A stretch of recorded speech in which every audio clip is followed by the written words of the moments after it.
In the heart of the African savanna, where the golden sun kisses the plains and whispers dance with the wind, stories live in every tree, every rock, and every creature. These are not just tales to pass the time. No, they are echoes of wisdom, reflections of life and treasures passed from one generation to the next. Today, I bring you a tale of cunning and courage, of instinct versus intellect, of a creature so small and humble, yet so brilliant, it outwitted one of the most feared beasts of the wild. This is the goat that outsmarted a leopard. A story that reminds us, brains can beat brawn, and sometimes the smallest voice carries the greatest power.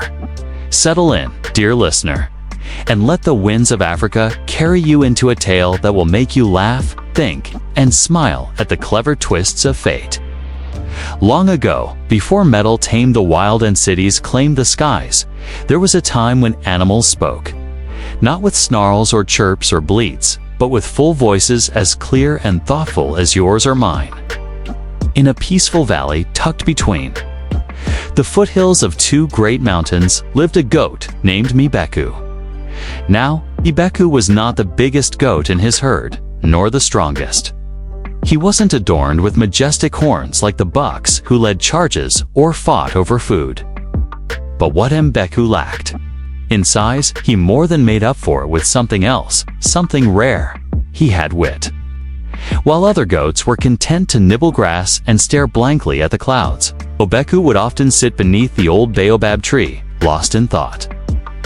He observed everything: how birds warned each other of danger with different chirps, how lions stretched before they hunted, how the river always found a path, even when blocked. And Mbeku remembered stories told by elders, warnings whispered by wind, tricks played by animals who lived to see another day. He soaked them in like the earth drinks rain. He lived in a small enclosure with his owner, a kind, wrinkled woman named Mama Benta, on the edge of the forest. Every morning, Mama Benta would let him roam freely, but come back before sunset, she'd say, shaking a wooden spoon at him, "Or you'll end up stew for the leopard's supper." Mbeku would always nod, clicking his hooves playfully. "I'll be back before your pot even boils, Mama." And so the days went by. But fate, you see, fate does not follow our plans. One evening, as the sun dipped low and painted the sky with fire and gold, Mbeku found himself deeper in the forest than usual. He had followed a trail of wild berries, sweet, juicy, irresistible. He was so distracted by their flavor, he didn't notice the silence. The birds had stopped singing. The wind had paused. And behind a thick curtain of leaves, watched him, yellow, unblinking, hungry eyes, a soft rustle, a low growl, and before he could turn, pounce, the leopard landed in front of him, sleek, deadly, and silent as shadow. Mbeku froze. His hooves trembled. The berries dropped from his mouth. The leopard tilted its head, amused. "Well, well," it purred, circling him. "What a plump little prize the forest has given me tonight." Mbeku tried to back away slowly, his mind spinning.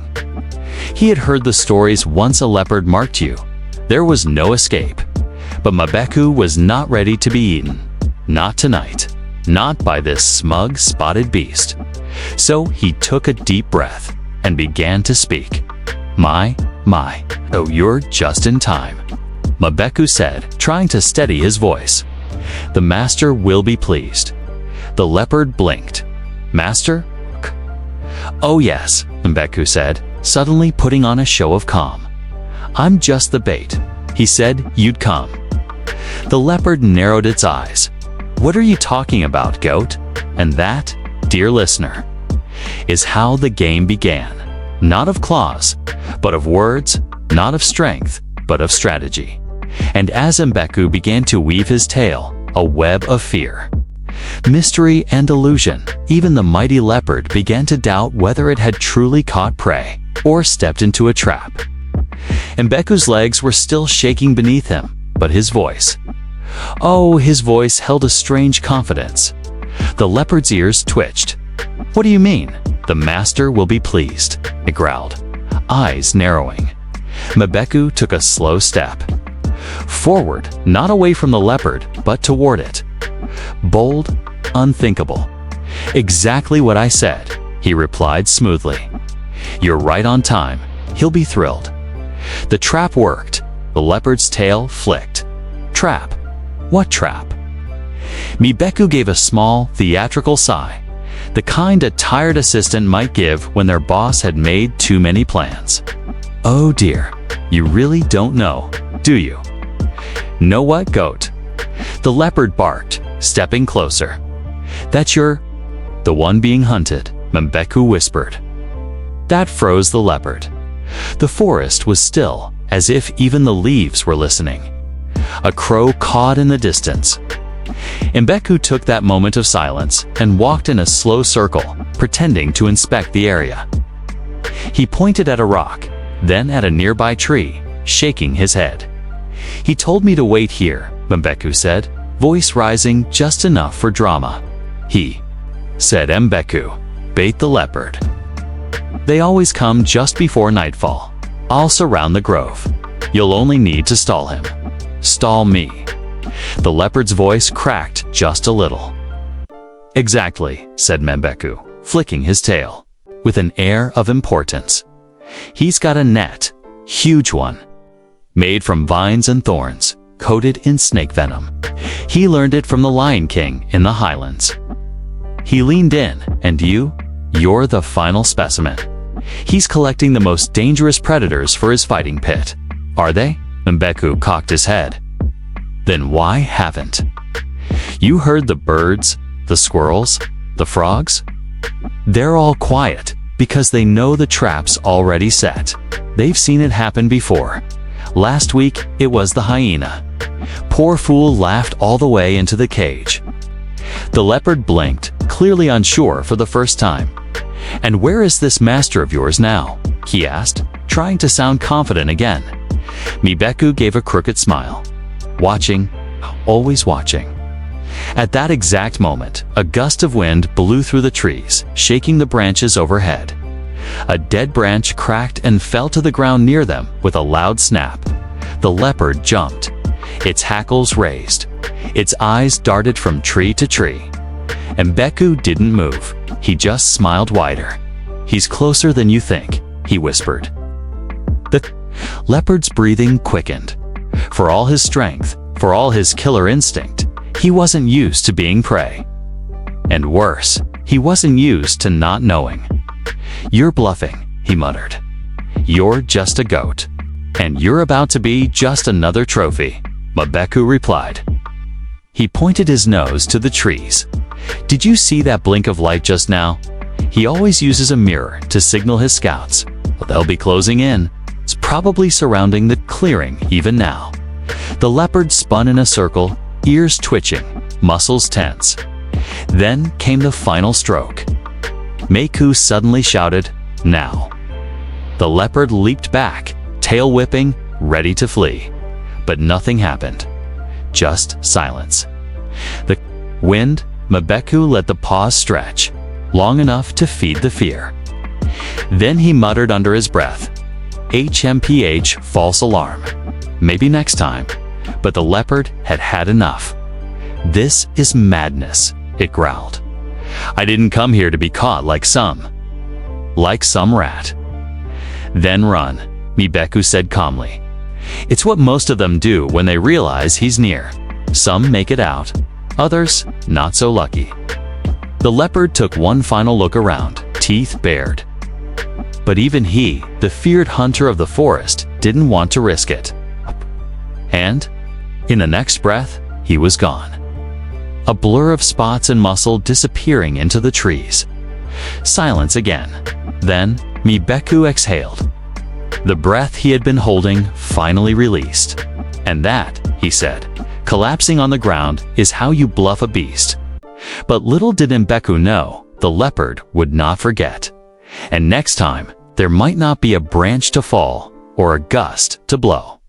Or so it thought, because Mbeku wasn't done. Not yet. deep in the forest.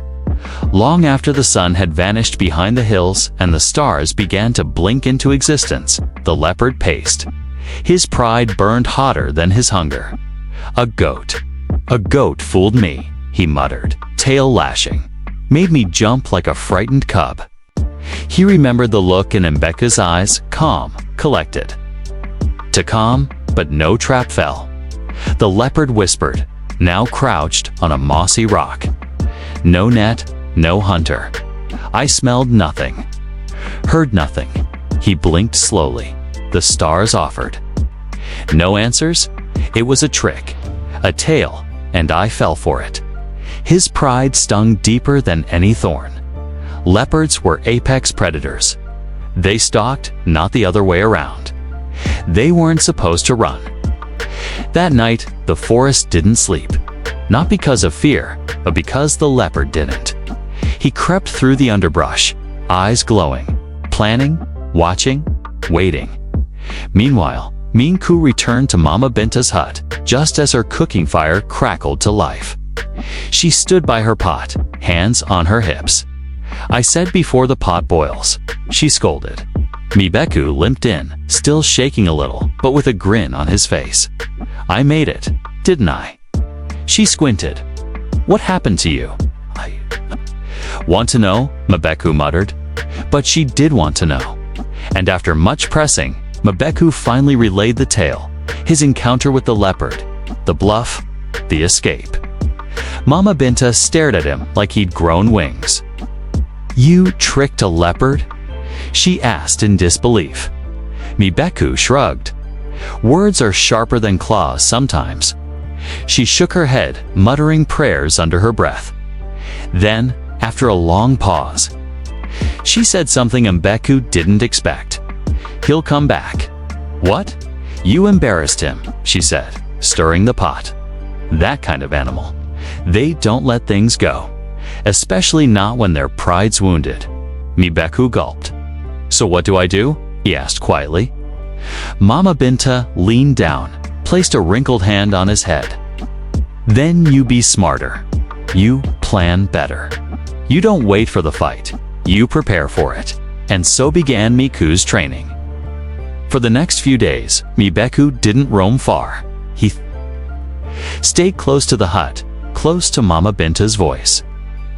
And every evening, they practiced. Not with weapons, not with traps, but with stories. Mama Binta was a storyteller, one of the best in the region. She knew tales that twisted like river, reeds, fables that turned kings into fools, riddles that could trap the mind like a net. If you're going to outsmart a leopard again, she said, you need more than just fear and luck. You need layers. Lies within lies. Truth wrapped in myth. You need to make him doubt everything. So, they practiced. What if he corners? You again? She asked. I say I've been cursed, and touching me will turn him into a goat. Not strong enough, she'd say. What if he's angry and strikes first? Then I pretend I'm dying already, poisoned. That if he eats me, he'll suffer the same fate. Better, she nodded. And so on, and so on.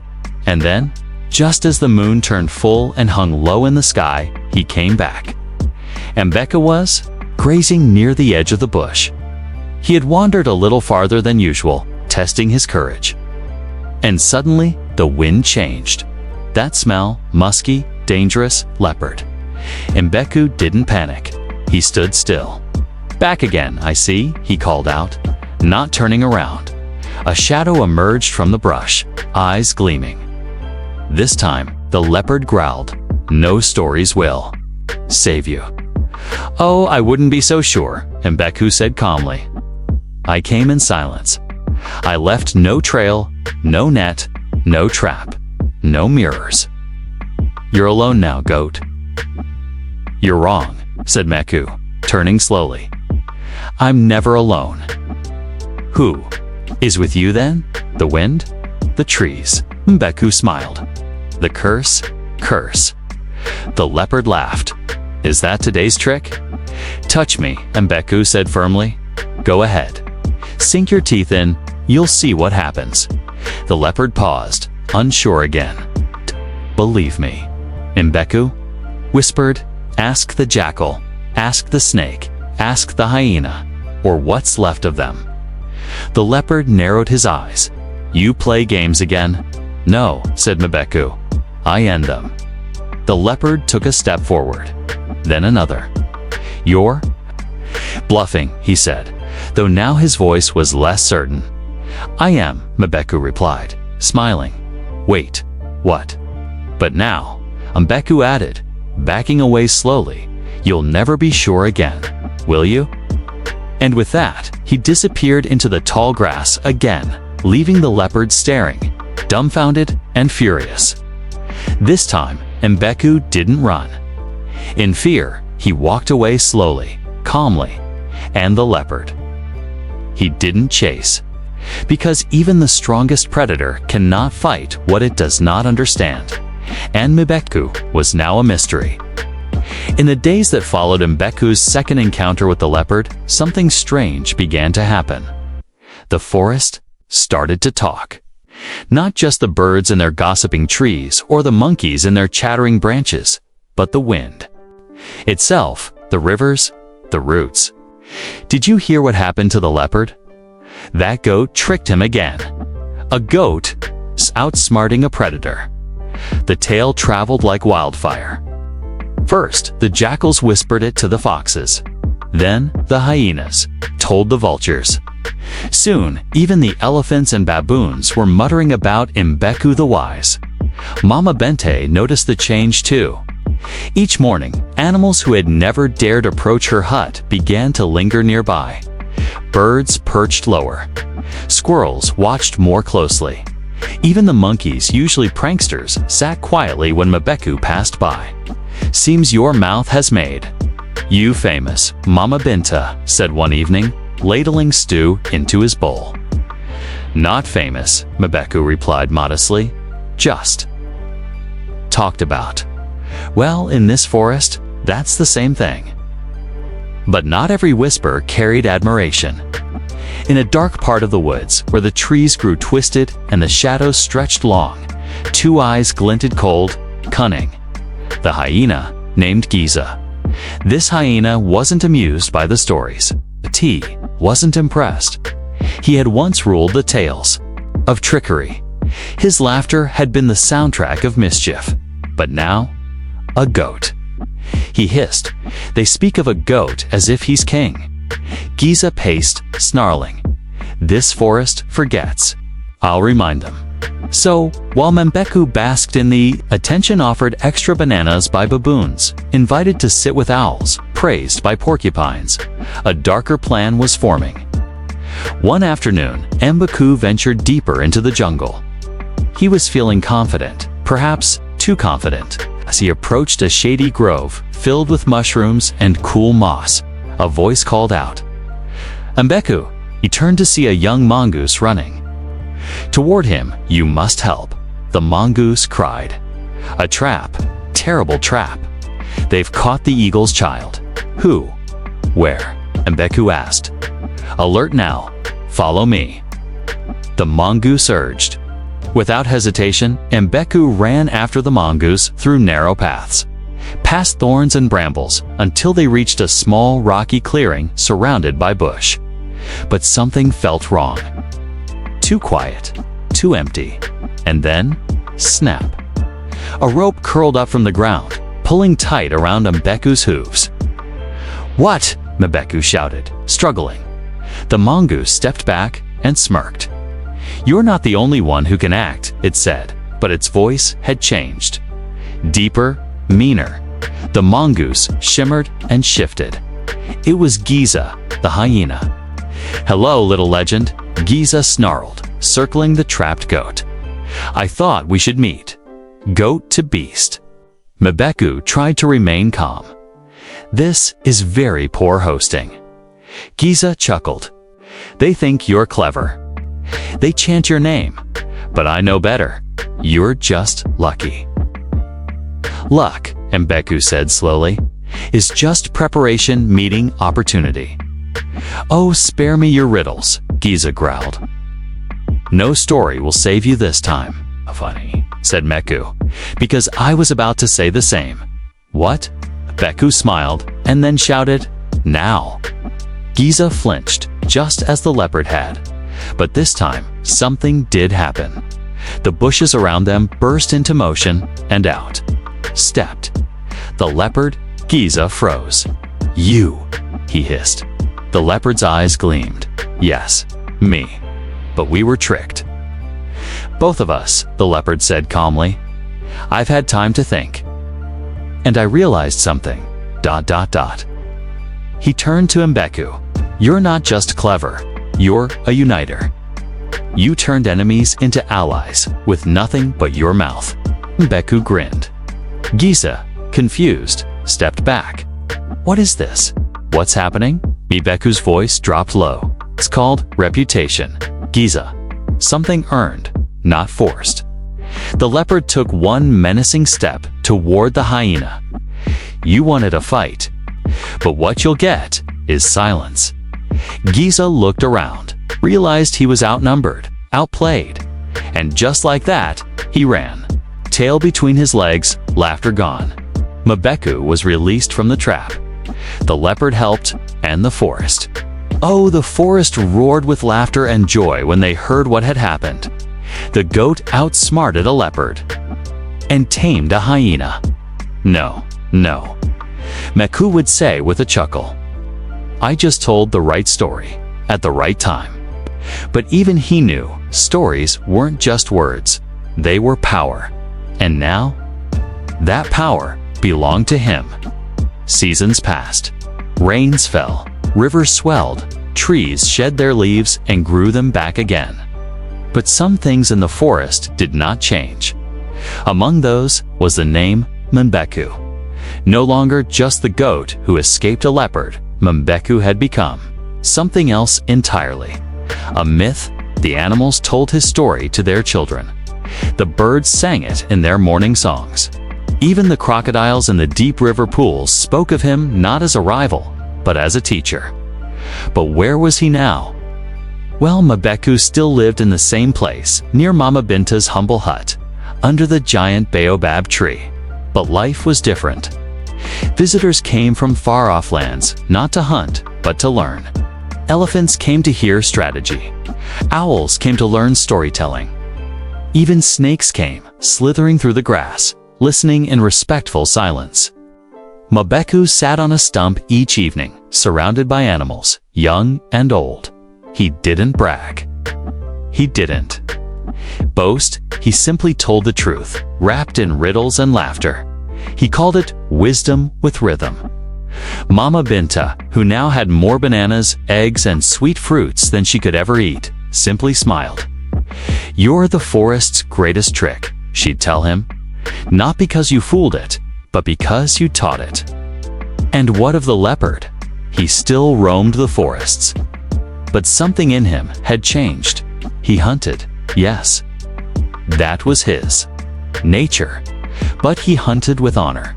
And every so often, he would pause beneath Mbeku's tree. Not to growl, but to listen. "We were both caught," the leopard once said, lying beside the stump. "Not in nets, but in a story." Mbeku smiled. "And wasn't it a good one?" "It was," said the leopard. "And you are the only prey I've ever followed, not to eat, but to understand." And what of Giza, the hyena? Some say he roams still, far to the west. His laugh no longer cruel, now a little wiser. Now tinged with memory, perhaps even regret. Because even tricksters sometimes learn. And sometimes they need someone better than them to show the way. Mbeku's story lived long after his hooves had stopped treading the forest paths. Long after Mama Binta's cooking pot grew cold. Long after the trees he had walked under had grown tall and ancient. His tale was carved into bark, painted on stones, whispered by firelight, and the lesson he left behind. That strength is loud, but wisdom echoes longer. That fear may chase, but wit walks away smiling.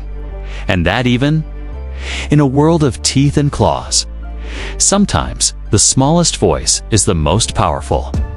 And so, dear listener, the next time someone tells you that you are too small, too weak, too foolish, remember the goat who faced a leopard, who tricked a hyena, and who changed a forest forever, with nothing but his mind. This was the tale of Mbeku, the goat who outsmarted a leopard. Thank you for listening. And if you enjoyed this tale, stay tuned for more legends, more lessons, and more voices from the heart of Africa. Until next time, may your steps be light and your stories be mighty. Asterisk, asterisk, asterisk. Thanks for watching. Hoped you liked it. If you watched till the end, please comment "end" so that we could understand you were with us till the end. As well as, please let us know, where are you watching from? Before leaving, please hit the subscribe button, comment your thought, and share with your nearest and dearest one. See you in the next one. Until to the next one, stay happy. Goodbye.